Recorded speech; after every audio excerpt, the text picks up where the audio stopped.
Good morning. Hi, I hope that you had a great day yesterday and that you are ready for your reading lessons for today. My name is Mrs. Kreider. You might have seen me in a different video earlier, and I'm going to be your guest reading teacher for your next couple of reading lessons here. You won't see my face all the time, but you will from time to time. So, hi, I'm Mrs. Kreider. It's nice to meet you virtually. I actually am in my office here at Eisenhower Elementary School, and I am ready to teach you here with my whiteboard, and I'm excited. I hope that I get to meet you digitally somehow. I look forward to hearing your comments and seeing the work that you're turning in digitally. So I hope distance education is going well for you. Let's talk about what we are going to do for our reading lesson today. As we get started with reading workshop, we really just want to focus on the books that you're reading as we begin. And so our objective for today is I can make good decisions about my book choices, and I hope you can see that well enough. So when we decide on what books to read, it's really a combination of a lot of different things about ourselves as a reader. And my hope for you is that you can just fall in love with reading. Some people say, I'm not a reader.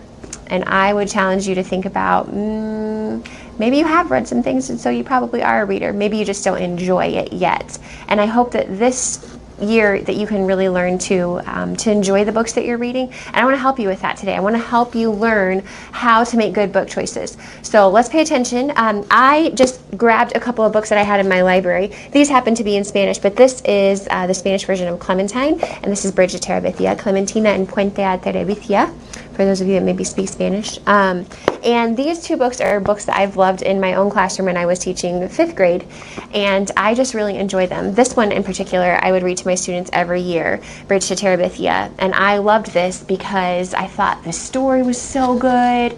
I liked the front cover of the book that I had.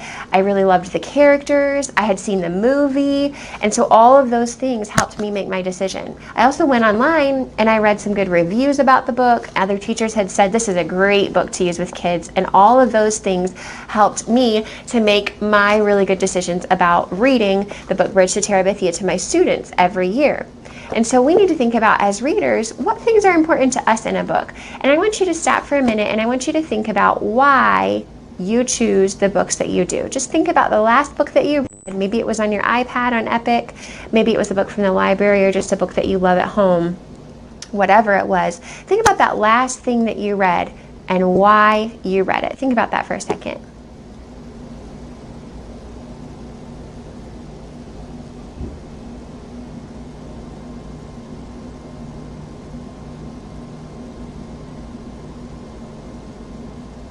All right, so the last thing that I read before I was getting this lesson ready, I'll show you, was this big book. This is a teacher book of reading lessons. Can you imagine why I might have wanted to read that book before teaching this lesson?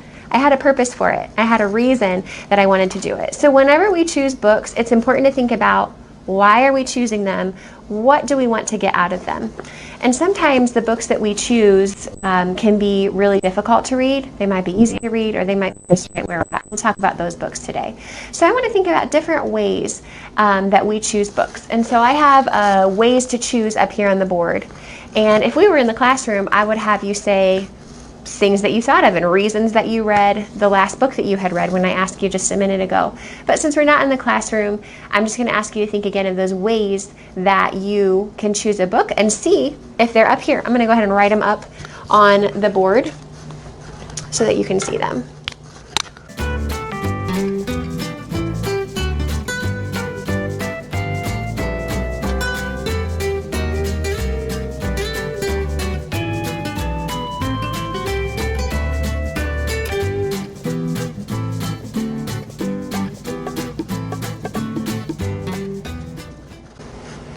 So here I have a couple of reasons why you might choose the book. I'm going to go through them quickly. Maybe some of these were in your list. See if these were things, a reason maybe why you picked the last book that you just read. So book review, a recommendation from a friend. Maybe the front cover looked interesting, or the back cover, you read the summary and that was really good. I know they say don't judge a book by its cover, but I'm teaching a reading lesson and I'm here to tell you I judge the book by its cover all the time. So maybe that's a thing, I don't know. But maybe you picked it by the front cover or the summary on the back. Maybe you saw the movie and thought that was interesting. Maybe you have a favorite author, or there's a series that you love. I know I love the series Among the Hidden. It's the Shadow Children, but the first book is called Among the Hidden.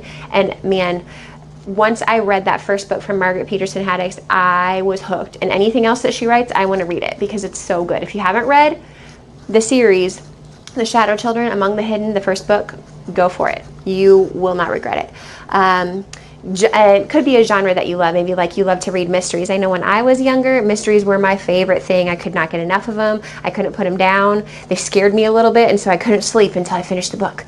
And so I loved mysteries. Maybe you love historical fiction, just nonfiction. Maybe you love comic books, aka graphic novels. Maybe that's your thing. I know a lot of people love those, and they're really interested in those. Whatever it is, you just need to be thinking about, what are the reasons that I'm choosing this book? We don't want to be grabbing books off of the shelf or just scrolling through Epic, and we'll talk about this a little bit more, and just randomly picking books. It really should be something that you connect to, so that it is one of those good decisions about those books that you are reading.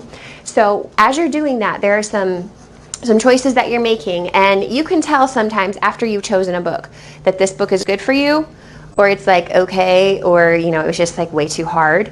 And so I have 3 spots up here on the board. I don't know if you can see them very well, but this says E, J, R, and H. And I'm wondering if you might know what those could stand for when we think about books and making good book choices.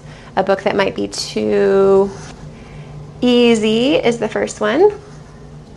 What about the middle one, JR? You probably know that one, especially if I fill in that this is hard. This is where we want to spend most of our time, with these books that are,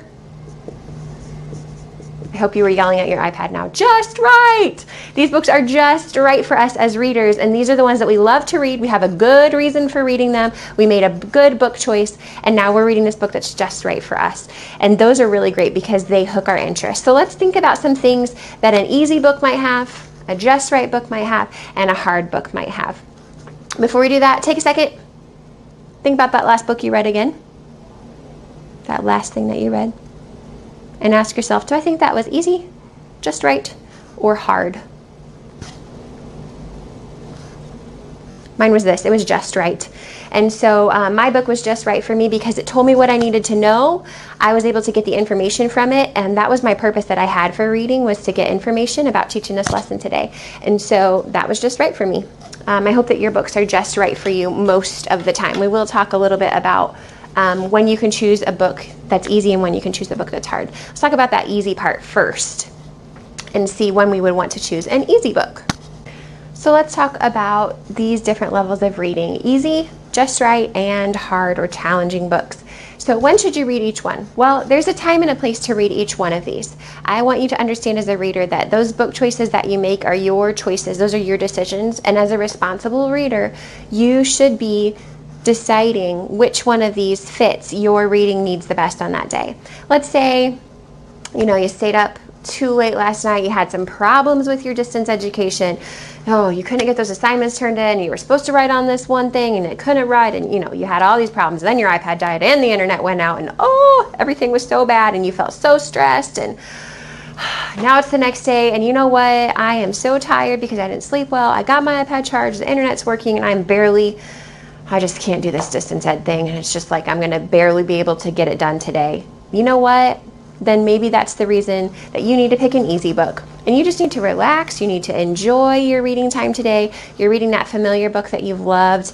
Maybe it's one you've read over and over again. And there's a time, there's a place definitely to read those books that are very easy to you and that are so familiar to you. Another book that you might want to read is this Just Right book. And like I said earlier, this is where we want to spend most of our time as readers, reading books that are just right for us.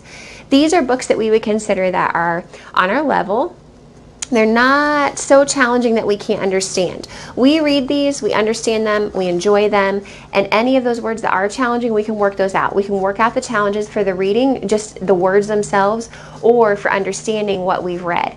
We can tell the teacher the main idea, we can summarize that book. That book is just right for us.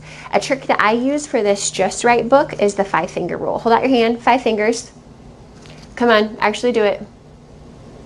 Thank you. Put your 5 fingers out there.